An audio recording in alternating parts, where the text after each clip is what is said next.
Subscribe to Jake, right? Yeah. Hey guys, and welcome to week 3 of my 5x5 progress. So this week I went to a competition, so unfortunately the way I film a competition, you're not going to be able to see the solve from the front, but this is my best solve from the competition, which was a 124. And on the day of the competition, I was able to beat my PB single by 1 second, so it's now at 118, and my PB average of 5 by 6 seconds, which is 123. And that was crazy because I basically just got 5 amazing solves in a row. So the average I got in the competition was 131, and at home I was averaging just sub 140, so that was actually also really good for me. For some reason I can do well in every single event except for 3x3. That really sucks, but it's good for my 5x5. Also at the competition, I got to try some other people's 5x5s, and I tried a magnetic wushuang, and boy was it way better than mine. Man, magnetic big cubes are like really good. So basically they were able to make it a lot faster than mine while still being a lot more stable. So right now I'm having a lot of trouble dealing with like reverse corner cutting and like the speed of my 5x5, and I'd get really tired. Some people think it's better to start off with like more beginner hardware, and some people think it doesn't really matter what you start with. So I kind of just wanted to see like if it would make a difference at all. In the end, I don't think it really does matter, but I feel like getting accurate turning on big cubes is kind of important, considering this is just 5x5 and I can barely turn accurately, and it will be a lot more important on like 6 and 7. All right, so you can continue watching the solve, or you can skip straight to the part where I'm talking about what I learned. That's good, I guess.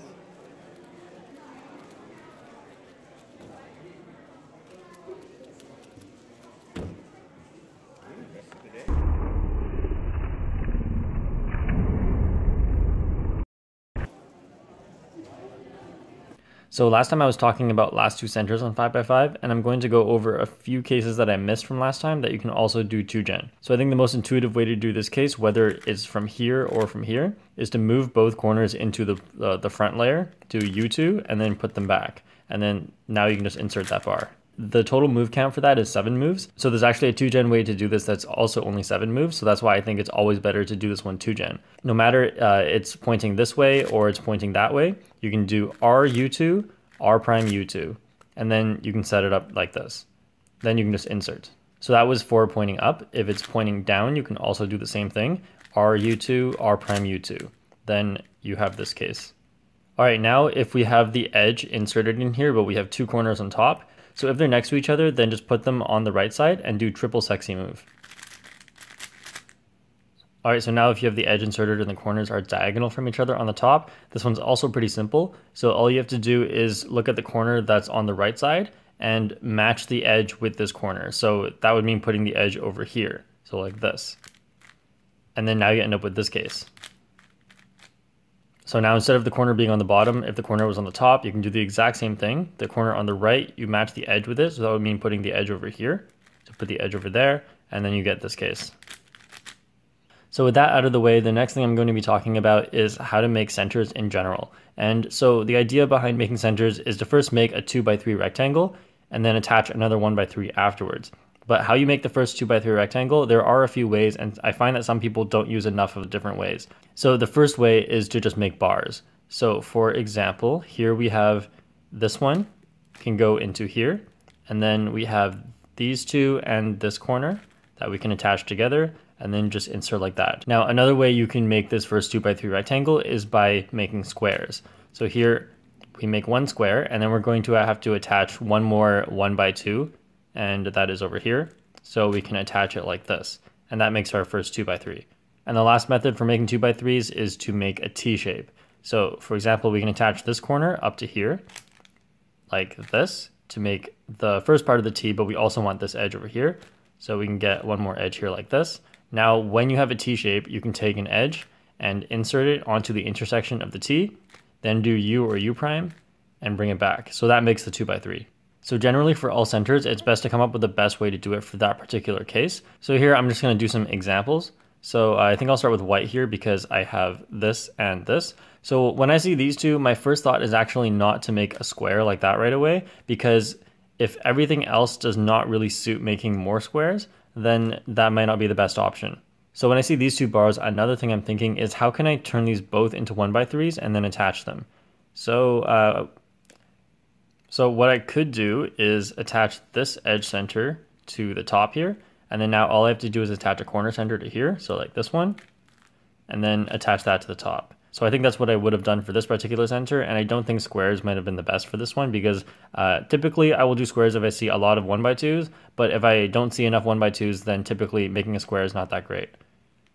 All right, lastly, I have these two, so just insert that, and then now let's go on to the yellow center.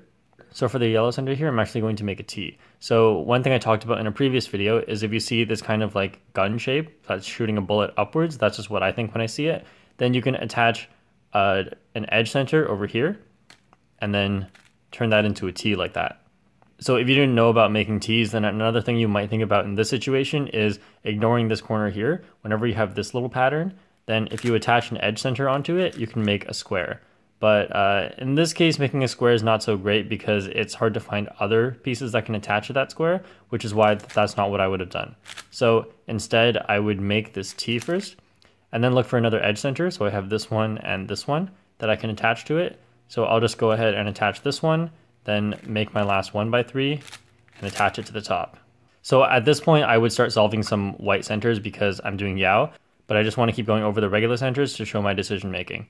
So one thing is if you have a line here and you have a corner attached diagonally to it, then you can attach that to an edge center and then you can immediately insert it back into the bottom. So that makes the first square. And again, we have this line still attached to a diagonal corner over here. So all we have to do is find another edge center like this one, attach it, and then move it in.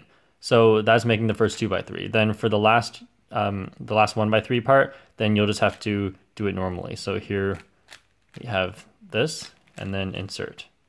All right, so here again, we have this corner attached diagonally to this 1x2. And that means that we could take this edge, this corner, and insert it like this. But I'm not sure if that's exactly what I'm going to do yet, because as soon as you make a square, you're kind of committing to getting another 1x2 here. So just going to check. Yes, I have some very nice pieces over here, so I can do that. So I'm going to put that in.